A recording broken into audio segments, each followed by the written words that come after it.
You are listening to Thesk, Bondi Beach Radio, and with me is probably the most iconic, even though I think he's going to laugh at that, person behind Zeitgeist. You are the founder of Zeitgeist, correct, Peter? As of about 10 years ago, yeah. It's astoundingly enough, though I never refer to myself that way. It should be considered a group effort. It's the spontaneity of its development I find so interesting, as I really didn't intend, in a certain sense, to see this thing be what it has become. Wow, okay. Well, what did you think would happen with it? Well, I say intention in the sense I didn't expect it to have any longevity. I expected it to be kind of a spontaneous interest, similar to what you saw with, say, Occupy Wall Street, where it had a very large and spontaneous development, and then it kind of fizzled out and it's become diffuse. And point being, I didn't have the expectation, as I should say. I'll clarify. Well, that's fair enough. Now, where did you get the name Zeitgeist from in the first place? That's a good question. That's been in my vocabulary for a while. When I was making this performance piece years ago that started this whole, development, which was amazing enough that that was the beginning of it, because it was a completely artistic drive. That word Zeitgeist, meaning the spirit of the time, is probably the definitive word, singularly, that is there to describe what the world is thinking. It is the culture. It is everything. You could say it's the cultural zeitgeist, but even that's redundant because that's just a great word. It's built into it. I think in German it means time ghost or ghost time. I can't quite remember, but ultimately it's about the way people are thinking and behaving and the incentives of the institutions, the structures. So, if you didn't have a message worth saying, I don't think it would have got to the point that it is now. So obviously it's resonating with people. I hope so. There's so much out there that people need to be concerned about, along with things that people should be excited about as far as prospects to help humanity push forward and reduce suffering and so on. And empower, absolutely. Yeah, I think that's a big part of it. It's also, empower can be a complex term because we live in a very dominant society. I think when people hear that term, they think it's more of a self-interest empowerment that overrides the interests of others, which is an unfortunate phenomenon built into our current economic model. It's also built into the zeitgeist. People think that way. It's a very dominant, exploitative, competitive system, and that is unfortunately, as of now, based on our evolution, one of the most destructive incentive, and it's the most destructive zeitgeist humanity has seen. So we'll see what happens if we can change it. It's an interesting point of view because I look at my work, which is of course pretty much identical to you, on a really selfish foundation, and in my understanding of self-empowerment, it can only imply that I'm after empowerment of other people. If it's anything less than that, then it's not empowerment. I know you know that. I agree with that. My phrase is self-interest is equal to social interest, especially at this day and age. Within a nuclear, the capacity of nuclear capacity, or even just terrorism, you never really know in a world of advanced technology what one individual who is disgruntled, or one country who is disgruntled, or groups, what they are now capable of is so much more powerful in terms of destruction than it ever was. So you can't just have a blind, selfish, competitive interest anymore. It's counterproductive. Now, it seems, correct me if I'm wrong, the center of your work is the resource-based economy. Now, a lot of people mention RBE, and even this becomes a diverse construct. So I'm really interested in the natural law part of your method and what the objective is and how you hope to engage that. Natural law has been defined in very obtuse ways throughout the years. You can go back to the Greek philosophers, and they use that term. They throw it around, actually, quite conspicuously and almost irrelevantly. If you read the terms, Aristotle or Plato. And to me, with the development of science, there's probably two sides of it. There's the evolutionary state at this point in time of the human being, our evolutionary psychology, our biological state. We've been carved throughout time by evolution to have certain propensities. Obviously, we've adapted to the world. We don't float away from this planet. We are products of the planet. But we are also internalized, we're historically internalized, I guess you could say. We have biological baggage. We do have lower reptilian reactions. We do have the ability to be highly detrimental without our conscious awareness. And that has to be taken into account. So what I've found, just to stay on that for a moment, is that there are structures that are also historical, such as what you could call, modern or contemporary capitalism, which is really, 13,000 years of evolution since the Neolithic period, which has culminated this in-group, out-group ethic. And, while there have been innovation and all these other things that associated to competition, ultimately it's a destructive force. It's also moving against, to hone in, against our basic human nature. Now, people would argue historically against that, say, well, we see the animal kingdom, we see the survival of the fittest, and so on. And that is true, but that's only a small portion of our nature. The truth is that we don't like inequality. Social justice is fundamentally based on egalitarianism. We don't like that word even because we've been so indoctrinated in this kind of Ayn Rand, Milton Friedman thing where we think our human nature is, again, that primitive. And we are, if we try to have an egalitarian system of any level, it's just going to move against and there's going to be corruption and we'll destroy it. And that's just not true. We see this public health research throughout the contemporary science period, social science, which I can rattle off a lot of statistics by. One of the most critical to me is that the more inequality in a society, the more conspicuous inequality, meaning that we're aware of the inequality, because it's, when it comes to what wealth is, that's a very relative statement. Luxuries for some people are needs to others, and vice versa, because of the state of their social reality, because ultimately goods past a certain level are really just social tools. But, back to my statistic, the more inequality in a conspicuously unequal country like America, the more violence, the more social instability. So this whole old hierarchical view that you have to have this cultural hegemony, which means you look at the billionaires and millionaires as you look to their values as what you should aspire to, the way you should think, this is the way you should behave, that is completely and utterly debunked.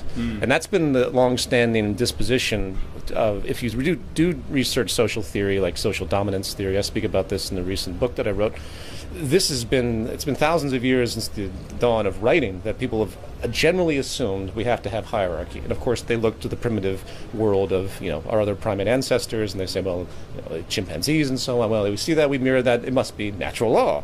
It's actually not. It's actually the opposite. If if the goal is a stable society where people are not inclined to destroy and hate and be xenophobic and create racism, then it's the exact opposite. It's mythology.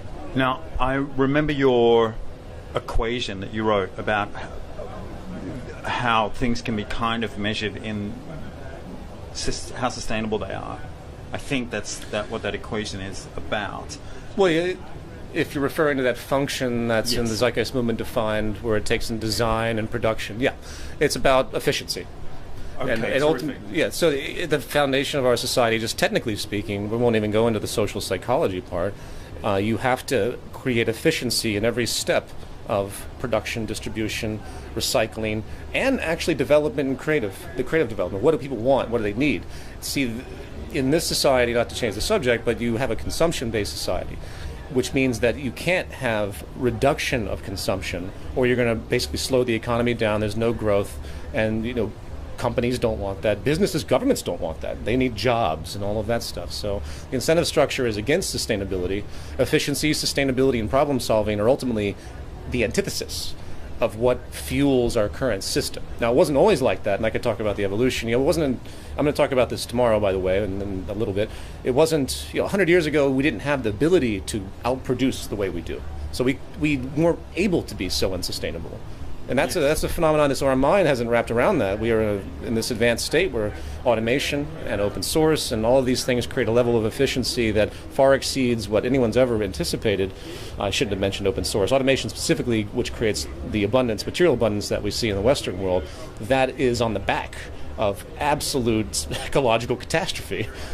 Does that make sense? Yeah. Okay. So I guess what my key is your equation kind of like a central function, central in a good way, and using and allocating resources. And I think by default that would start a collaborative thing. But yeah. Well, all that equation really is a generalization of what the core economic functions are and how the efficiency needs to be maximized. And within that, there's all the sub-algorithms. Yeah. And I put an equation because it's the kind of thing that is pretty tangible and objective.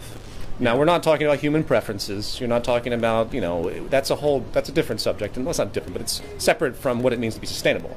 So if you want to have the greatest production amounts with the least amount of environmental impact, with the longest longevity, bypassing things such as planned obsolescence, create universal standardization, the logic completely combines to show a system derived from efficiency, with the intent of efficiency to meet the needs of the human population, of course. But there's the goal, to meet the needs of the human population. Yes. And how to do that without destroying the planet or creating conflict between people, there's the equation. Sure. Look, I definitely agree that you need some kind of a formula. It's however many times people have said to me, give me an equation to work with or something to work with. And I think your model is really simple.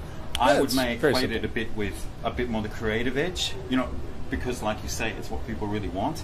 But still, to have that as a fundamental to work with, I think is terrific. Yeah, Beautiful. and I don't even think it's that profound. It's just it's just too bad that the economic community has been taught to think only in terms of market dynamics and market efficiency. Yeah. Market efficiency is the exact opposite of technical efficiency.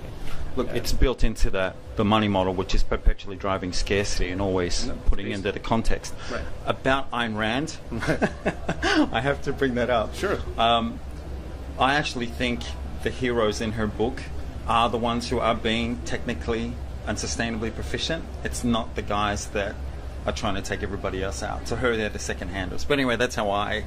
Subject to interpretation. Sure. I get it. Ayn Rand gets a kick all the time. Ayn Rand grew up in a very deprived Soviet society, and she really was emotionally affected by that.